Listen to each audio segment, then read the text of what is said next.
So if we're already in trouble with close to 10% unemployment, and we know that excessive taxation is one of the things that is a job killer, do we want to then apply a whole bunch more, another huge tax increase to the economy?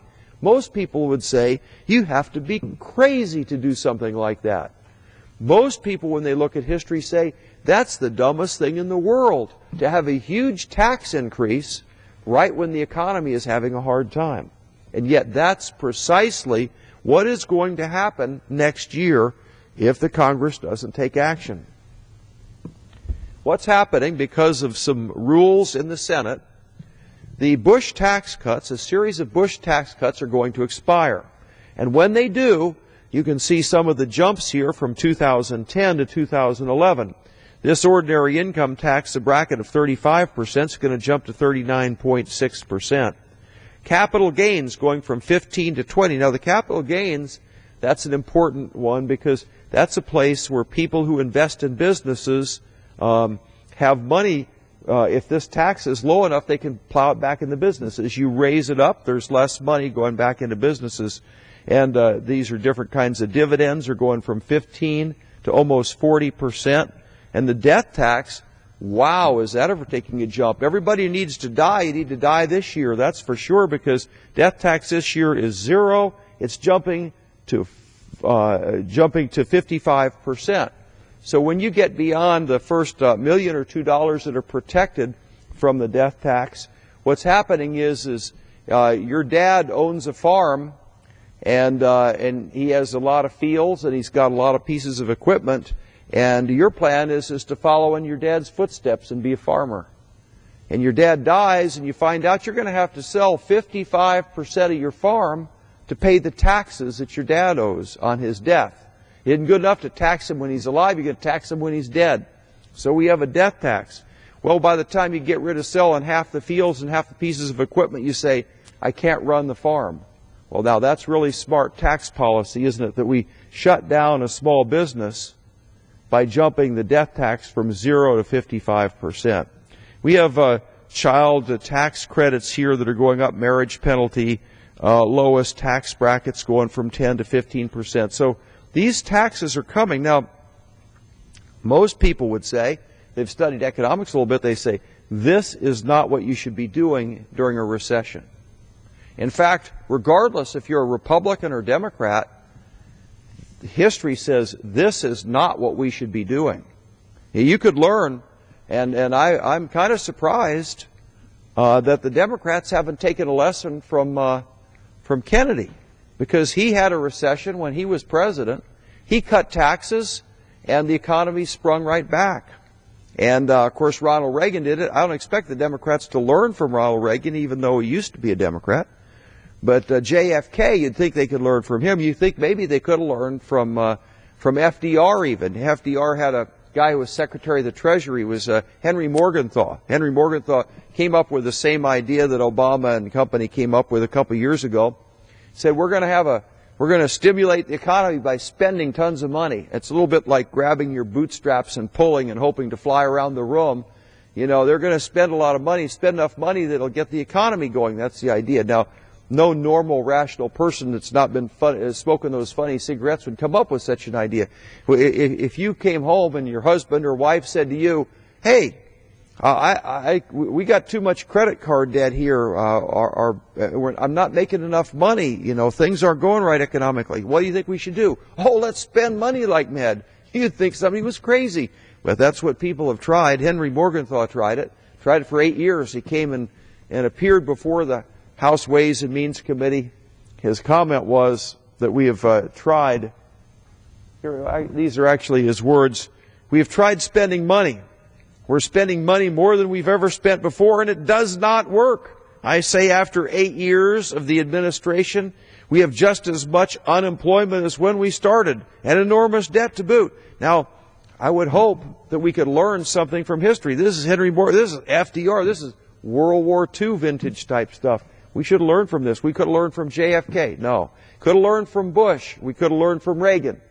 When you're in trouble like this, what you want to do is you want to back off on the taxes and back off on the federal spending. We're going the exact opposite direction, It doesn't make any sense to be raising taxes. We know that taxing small business is a job killer, and yet we're forging ahead, trying to get everybody paying attention to the fact that, oh, the rich guy's got too many cigars or too many cars or something like that. But the trouble is the rich guy who owns that company is the one who's hiring people. He's the one making the decision to add a wing on the building, put a new machine tool under the wing, to invest money in new processes, to come up with a better way to do things, to be more competitive than a foreign competitor, and put Americans back to work.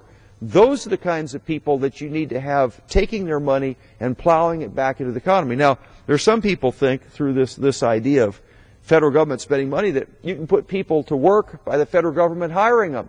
That seems on the surface like a bright enough idea. Certainly if you take some tax money and you go out and hire some people, those people have a job.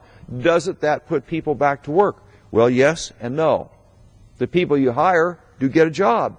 The trouble is, for every one you hire, there are two people in the private sector that lose their job because the government's sucking that money for those salaries out of the private sector. The private sector then becomes less efficient. And economists will say that you lose about 2 jobs out of the private sector for everybody you put on the government payroll. I mean, if putting people on the government payroll worked, we'd all work for the government. They tried that in the Soviet Union. It wasn't such a hot idea. So, what's the danger? Why am I talking about this stuff? It should be a day when politics is over, the elections are over, we could get back to work and do the right thing. Well, the right thing here is paying attention to the fact that America is in trouble with a 10% unemployment rate.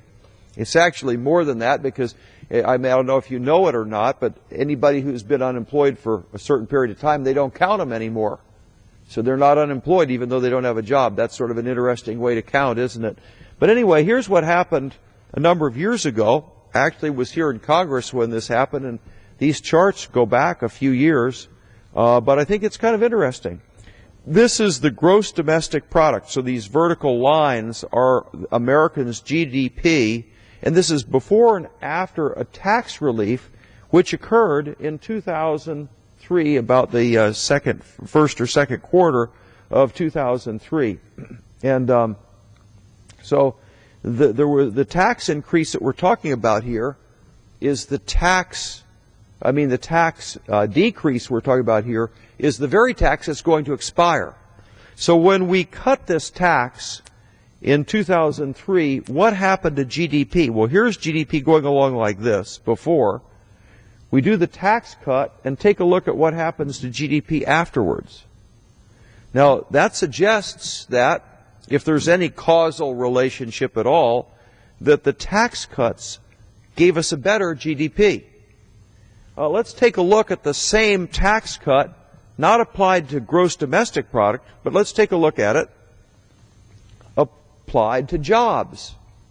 These lines are job creation. The ones that go down mean that we are losing jobs. The ones that go up mean that we're creating jobs. This is what the economy is doing. Now this, again, is this May 2003 when these tax relief measures went into effect. Look at all the jobs we're losing here, and look at the snappy turnaround right here when you let the small businessman keep some of what he earns. My goodness, what a turnaround. Now, here's a very unpleasant thought. If these tax cuts had this positive effect when the tax cuts went into effect on jobs and on gross domestic product, if these tax cuts had that positive an effect, what happens when we reverse that same thing?